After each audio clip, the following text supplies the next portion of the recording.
What's up, y'all? Welcome back to my channel, and if you're new, thank you for checking your girl out. So the first official day of summer 2018 is quickly approaching, and I'm very excited about it. When I think of summer, I think less is more. I figured what better time than to do a tutorial look that is inspired by summer. So if you'd like to see how to get this fresh face, natural, less is more, I woke up like this makeup tutorial, then keep on watching.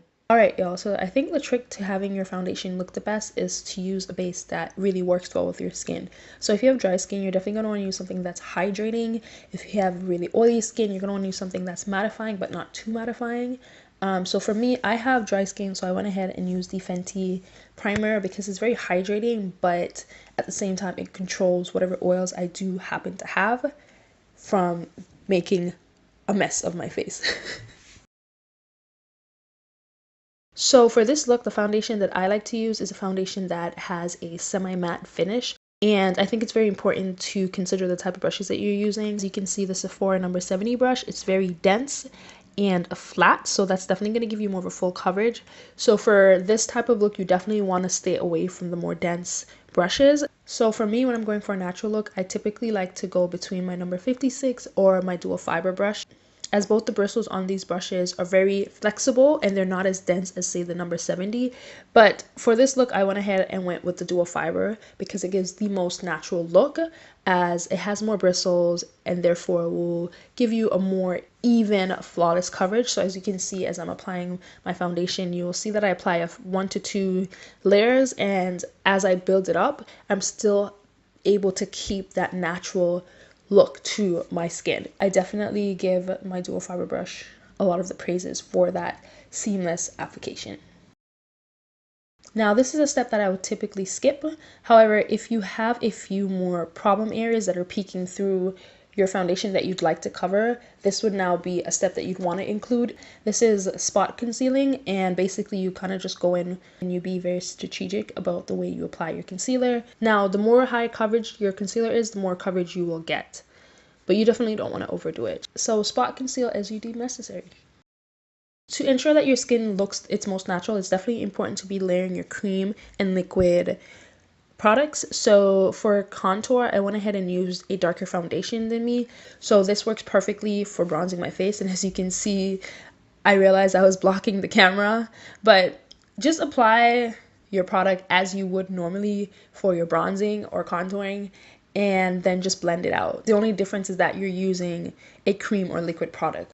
Now, as you can see, this isn't the most time efficient way to apply your makeup, and the reason being is that when we typically apply our makeup, we're kind of just applying our foundation everywhere and then just piling a lot of products on top of each other. But if you're going for a natural makeup look, you're gonna have to spend a little bit more time than you're usually used to spending on applying your base, just because of the fact that you are being very specific about the way you apply your products, and being so specific about the tools that you use to apply your products and how you apply your products is what's going to give you the most natural look. Moving on to concealer, we're going to be a little bit more strategic in the way that we apply our concealer. We won't just draw the full triangle under our face. We're going to want to apply it to the inner corners of your eye and then blend outwards. And as for your forehead and your chin and down the bridge of your nose, you're just going to want to apply a small amount because we really don't need to be overdoing it on the concealer. I personally really like the look of overdoing my concealer with the triangle, but for this type of look, you definitely want to keep it more on the natural side.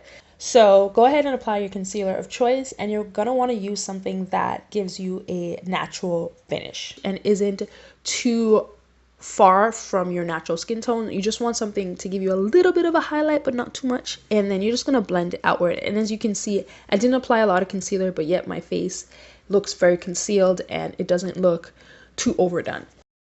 For setting my face, I wanted to use a product that would set my face, get rid of the oiliness or shininess in certain areas without adding any extra coverage. Now, if you feel like you need a little extra coverage from this look, definitely you can use a pressed foundation powder. You just don't want to overdo it because the whole point is to keep your skin looking as natural as possible.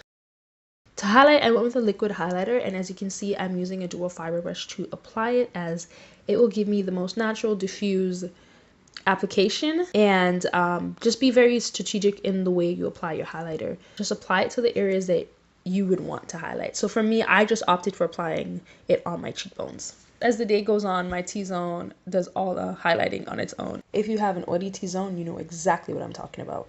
To add a radiant flush to my cheeks, I went ahead and applied this Fenty Beauty highlighter that doubles as a blush. My lids are naturally darker than the rest of my face, so just to keep that natural shadow and contrast that I have, I went ahead and applied a bronzer all over my lid and in my crease. I went ahead and did my brows and mascara off camera because, to be honest, brows are very subjective, so you kind of just do it however you feel. And to finish off the look, I just applied some gloss, and that is it. As you can see in the close-up, my skin looks very natural, very refreshed, and I was able to keep the dimension that naturally curves in my face through highlighting and bronzing. Alright y'all, so this is it for the final look. I hope you guys enjoyed it, and I hope you guys are able to use some of my techniques to achieve a really natural looking makeup base for the summer. So I'll see you next Monday. Okay, because I upload a new video every Monday. So if you'd like to join the family, be sure to subscribe, give me a like, comment, let me know what you think about the look down below, and I will see you next Monday. Okay? All right, bye. Then to do, honestly, outside the environment, it just never works for me. Fresh, dewy. Oh my god.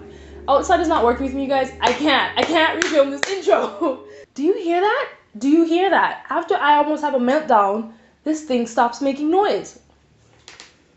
Wow, I literally just spat all over myself.